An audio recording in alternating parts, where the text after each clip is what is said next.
പാലക്കാട് ഉപതെരഞ്ഞെടുപ്പിൽ പാലക്കാട്ടെ LDF സ്ഥാനാർത്ഥിയായിരുന്ന P സരിനാണ് എന്നോടൊപ്പം ഉള്ളത്. വീണ്ടും ഒരു തെരഞ്ഞെടുപ്പ് വരികയാണ്. സത്യം പറഞ്ഞ ആശാന്റെ കഴി വെച്ച് നോക്കുമ്പോ ആശാൻ ഈ ലെവലിൽ അറിയപ്പെടേണ്ട ആളല്ല, കുറച്ചും കൂടി ലോ ലെവലിൽ അറിയപ്പെടേണ്ട ആളാണ്.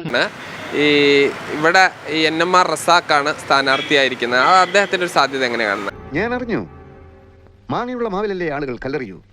എന്റെ വളർച്ചയിൽ അസൂയമുത്ത ഏതൊരുത്തനായിരിക്കും അത് ചെയ്തത്. ഈ പാലക്കാട് ഉപതെരഞ്ഞെടുപ്പിൽ സ്ഥാനാർത്ഥിയായ ആൾ എന്നുള്ള വിശേഷണത്തെക്കാൾ കൂടുതൽ CPIM-ലെ ഒരു മെമ്പറായ സരിനാണ് എന്റെ കൂടെ ഉള്ളത് എന്ന് സാജിദ് പറയുന്നതാണ് എനിക്ക് താല്പര്യം. എന്നിങ്ങനെ പൂഴ്ത്തി പറയുന്നത് എനിക്ക് ഇഷ്ടമല്ല. അതെന്താ എന്താണെന്ന് അറിയില്ല. നിങ്ങൾക്കോ? എനിക്കിഷ്ടം. എനിക്കും കുറേശ്ശെ ഇഷ്ടം.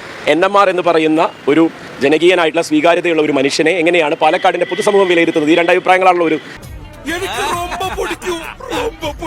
കണ്ണീര് തുടച്ചിട്ട് കുറച്ചുകൂടി വിശ്വസിക്കാൻ തോന്നുന്നു. വളരെ അനുകൂലമായ ഘടകങ്ങളാണ് NMR റസാഖിനുള്ളത് എന്നാണ് ഞങ്ങൾ വിശ്വസിക്കുന്നത്, വിലയിരുത്തുന്നത്.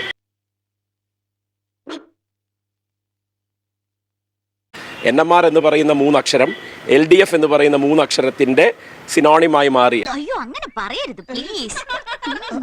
പാലക്കാട് ഇത്തവണ LDF-ന്റേതാണ്. 3-ാം സ്ഥാനത്താണ്. ഈ നിയമസഭാ തെരഞ്ഞെടുപ്പ്, നിയമസഭാ ഉപതെരഞ്ഞെടുപ്പ്, പാർലമെന്റ് തെരഞ്ഞെടുപ്പൊക്കെ പരിശോധിക്കുമുണ്ടാകും.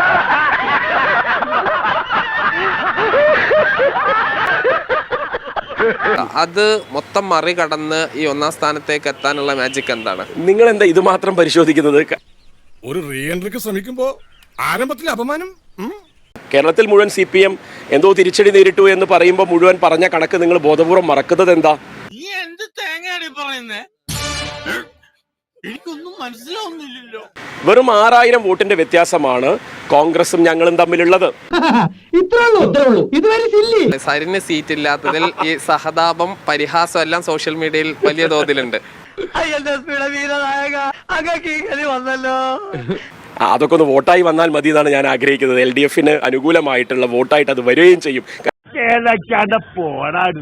1.5 വർഷം മുമ്പാണ് സരിൻ ഇങ്ങോട്ട് വന്നത്. സ്വാഭാവികമായ ഒരു സീറ്റ് എല്ലാവരും പ്രതീക്ഷിച്ചിരുന്നു. സരിൻ അടക്കം എല്ലാവരും പ്രതീക്ഷിച്ചിരുന്നു. സന്ദീപ് വാര്യരല്ല സരിൻ,